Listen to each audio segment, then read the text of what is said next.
ओम नमः शिवाय। भगवान शिव के त्रिशूल की महिमा की सच्ची कहानी। भगवान भोलेनाथ के त्रिशूल की महिमा से पूरा विश्व परिचित है, लेकिन आज भी पुरातत्व विभाग द्वारा शिव के त्रिशूल पर शोध की जा रही है और इसी से प्रेरित होकर भोलेनाथ के त्रिशूल की महिमा का चित्रण धार्मिक काल्पनिक कहानी के रूप में किया गया है। मुझे पूरा विश्वास है कि ये कहानी आपको शिव के त्रिशूल की शक्तियों से अवगत कराएगी। एक बहुत ही पुराना गांव था। वहाँ बहुत से प्राचीन खंडहर थे और इन खंडहरों में कई वर्षों से पुरातत्व वैज्ञानिक रिसर्च करने के लिए आया करते थे। वैज्ञानिकों को इस गांव में हिंदू संस्कृति से जुड़ी कई प्राचीन वस्तुएं प्राप्त हुई, इसलिए ये गांव प्राचीन हिंदू सभ्यताओं की खोज के केंद्र के रूप में जाना जाता था।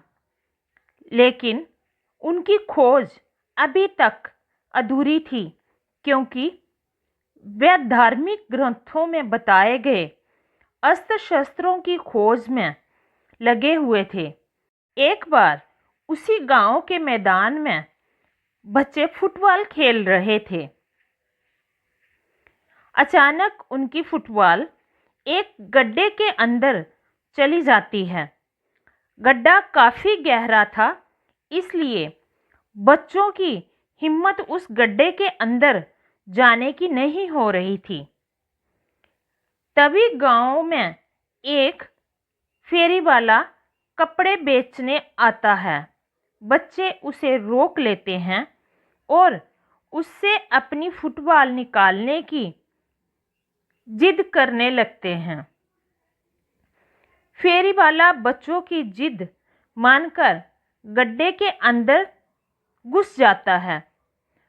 अंदर बहुत अंधेरा था, जिस वजह से उसे कुछ दिखाई नहीं दे रहा था। वह अंदाजे से नीचे उतरता जा रहा था।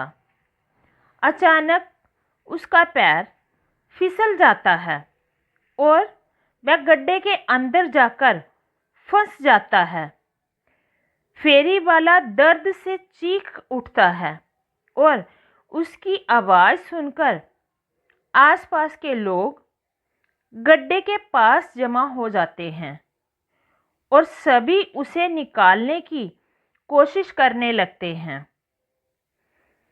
फेरी वाला किसी चीज़ से अटक गया था।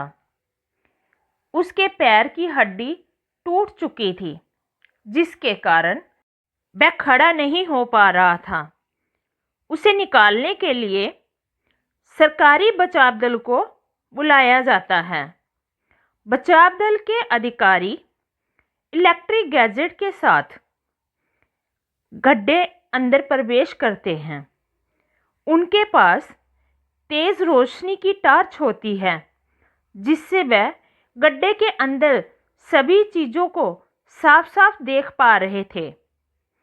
वह जितने नीचे उतरते जा रहे थे, उतना उन्हें सांस लेने में परेशानी हो रही थी। जैसे ही वह फेरी वाले के करीब पहुंचते हैं, फेरी वाला एक बहुत बड़े लोहे के स्तंभ में फंसा होता है।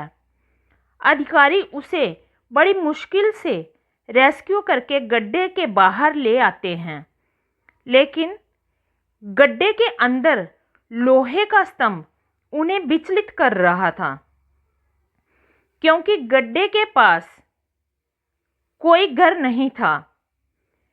फिर इतना बड़ा लोहा कहाँ से आया? वह लोहे को बाहर निकालने का फैसला करते हैं, लेकिन यह क्षेत्र पुरातत्व विभाग के अंतर्गत आता था, इसलिए वहाँ उपस्थित किसी भी खनिज को बिना उनकी अनुमति के नहीं ले जाया जा सकता था। बचाव दल की अधिकारी पुरातत्व विभाग को बुलावा भेजते हैं और जैसे ही वह वहाँ इस लोहे के स्तंभ की जांच करते हैं तो उनकी खुशी का ठिकाना नहीं होता, क्योंकि ये चीज़ लोहे से नहीं बल्कि अंतरिक्ष के ग्रहों में उपस्थित विभिन्न प्रकार के खगोलीय धातुओं से बना हुआ है। स्तंभ प्रतीत हो रहा था जो कि पृथ्वी में इकलौता था। उस धातु के गहन अध्ययन से उन्हें इस बात का एहसास हो चुका था कि यह जरूर हिंदू संस्कृति से संबंधित कोई विशाल अस्त्र हो सकता है। स्तंभ का आकार बहुत विशाल था, जिसे निकालने के लिए बड़ी बड़ी मशीनें लगाई जाती हैं और स्तंभ को निकालने की जद्दोजहद शुरू हो जाती है। उस गड्ढे के आसपास हजारों की तादाद में लोग जमा हो जाते हैं। सभी उत्सुकता से गड्ढे की तरफ देख रहे थे। खनिज विभाग के अधिकारी पूरी मशक्कत के साथ स्तंभ को निकालने में लगे होते हैं। खुदाई करते हुए 38 घंटे गुजरते हैं। अचानक स्तंभ का आखिरी छोर उनके हाथ लग जाता है और जैसे ही हाइड्रोलिक मशीन की सहायता से स्तंभ बाहर खींचा जाता है, वहां उपस्थित लोग जय भोलेनाथ के नारे लगाने लगते हैं, क्योंकि ये स्तंभ भोलेनाथ के त्रिशूल की तरह प्रतीत हो रहा था, जिसकी पुष्टि पुरातत्व वैज्ञानिकों द्वारा की जाती है।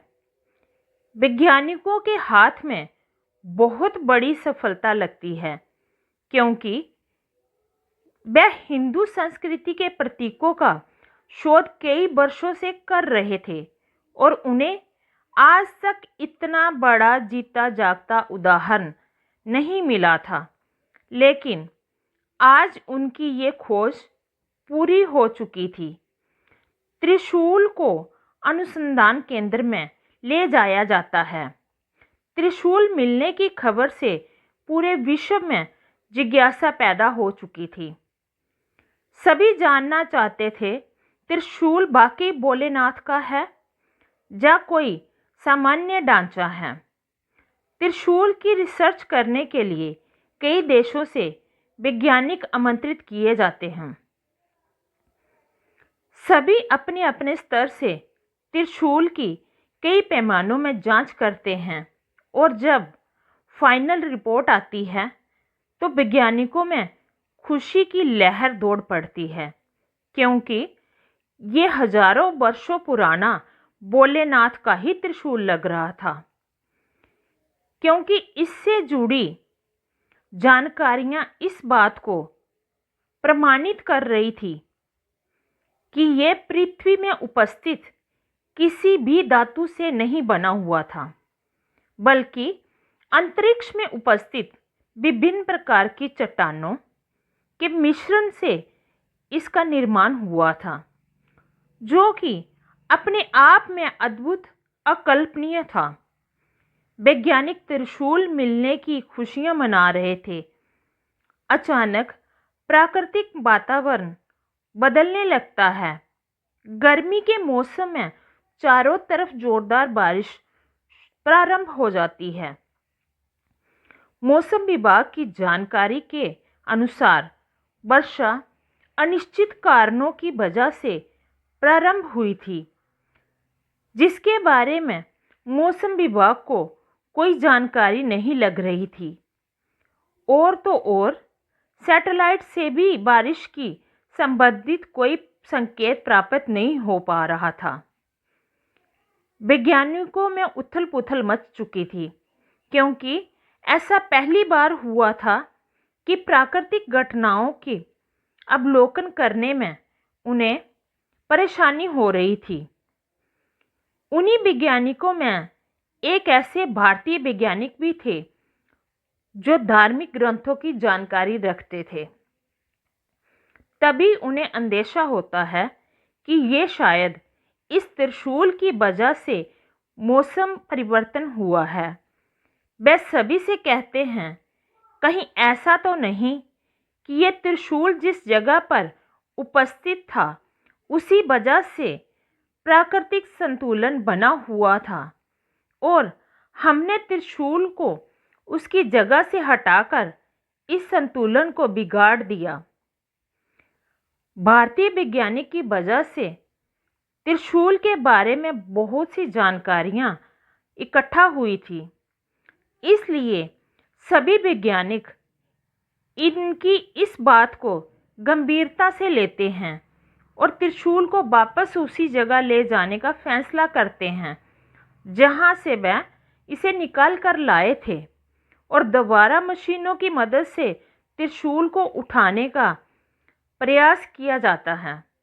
लेकिन त्रिशूल का वजन इतना बढ़ चुका था और बड़ी बड़ी मशीनों से भी त्रिशूल को हिला पाना संभव नहीं हो रहा था।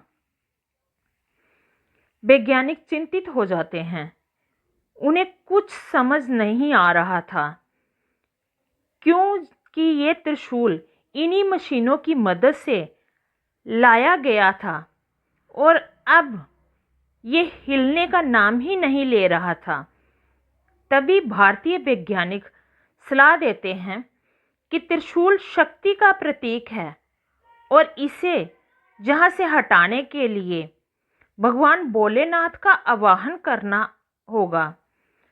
तब शायद भोलेनाथ हमारी पुकार सुनेंगे।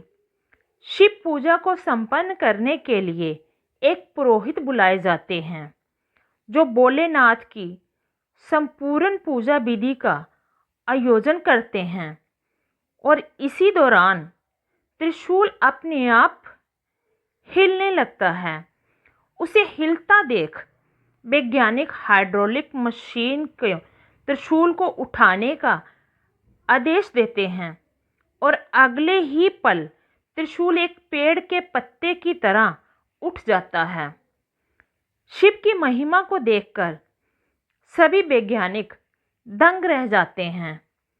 सभी हाथ जोड़ते हुए भोलेनाथ को प्रणाम करते हैं और जैसे ही त्रिशूल को गड्ढे में वापस प्रवेश करवाया जाता है, अचानक बारिश रुक जाती है। वैज्ञानिक अब समझ चुके थे कि हमें भी प्राकृतिक चीज़ों के बिना उसका स्थान परिवर्तित किए हुए ही शोध करना होगा, अन्यथा इस पृथ्वी का अस्तित्व ही नहीं रहेगा। और इसी के साथ शिव के रहस्यमय त्रिशूल का किस्सा खत्म हो जाता है। हर हर महादेव।